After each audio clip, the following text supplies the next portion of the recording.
ओम सूर्य देवाय नमः। आज है मकर संक्रांति। आज करेंगे सूर्य भगवान की पूजा और मनाएंगे मकर संक्रांति। तो मकर संक्रांति के दिन भोर में उठ के हमें स्नान करना चाहिए। हो सके तो गंगा जल में स्नान करना चाहिए। अगर नहीं जा सकते गंगा जी में स्नान के लिए तो घर पे ही हमें गंगा जल डाल के स्नान करना चाहिए। शुद्ध वस्त्र धारण करना चाहिए और सूर्य भगवान की पूजा करनी चाहिए। उनसे अच्छे स्वास्थ्य की कामना करनी चाहिए। उनसे अपने पूरे परिवार की सुख शांति के लिए प्रार्थना करना चाहिए। सूर्य भगवान को अर्घ देना चाहिए। तो चलिए दिखाते हैं सूर्य भगवान को अर्घ देने के लिए हमें क्या क्या चाहिए। तो सूर्य भगवान को अर्घ देने के लिए मैंने लिया है हल्दी, अक्षत और ये फूल है, गुलाब का फूल है। आपके पास जो भी फूल हो आप ले सकते हैं। और 1 लोटा शुद्ध जल होना चाहिए। आप जल चाहे पीतल का लोटा हो, तांबे का लोटा हो या स्टील का लोटा हो, कोई भी लोटा हो, आप उसमें शुद्ध जल भर लीजिए 1 लोटा जल और उसमें थोड़ा सा गंगा जल डाल लीजिए। मकर संक्रांति के दिन गंगा जी का बहुत महत्व है। उस दिन स्नान करना चाहिए गंगा जी में।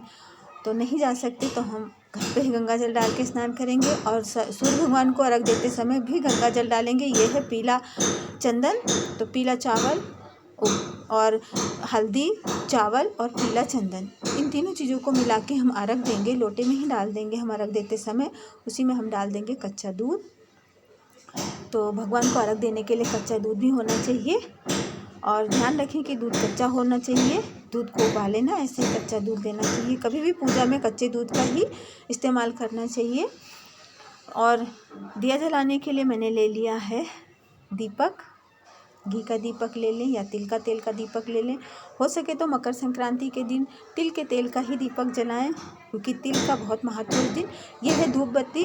मैं धूप बत्ती का यूज़ करती हूँ, अगरबत्ती नहीं जलाती हूँ मैं, क्योंकि अगरबत्ती में बाँस का उपयोग होता है और बाँस जलाना हमारे सनातन धर्म में मनाही है। हम बाँस नहीं जला सकते, इसलिए बाँस अक्सर अगरबत्ती में बाँस का यूज़ होता है, इसलिए धूप बत्ती ही जलाइए।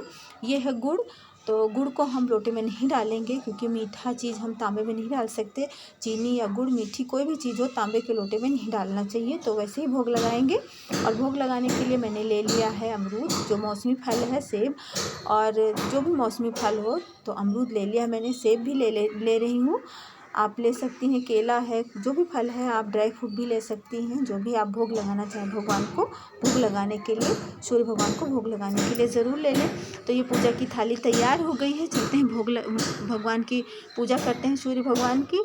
और सूर्य भगवान को 3 बार में अर्घ दिया जाता है घूम घूम के। और उनका मंत्र है ओम ब्रह्म स्वरूपणे सूर्य नारायणाय नमः। ऐसे करके हम 3 बार जल चढ़ाएंगे। तो जल चढ़ाने के बाद हमें दान करना चाहिए। मकर संक्रांति के दिन खिचड़ी का दान करने का विधान है, तो उस दिन खिचड़ी का दान किया जाता है। तो ये मैंने लिया है चावल और उसमें काले उड़द की दाल डाल दिया है, जो कच्ची खिचड़ी तैयार की है मैंने। नमक है और कुछ पैसे हैं और ये है तिल के लड्डू और घी।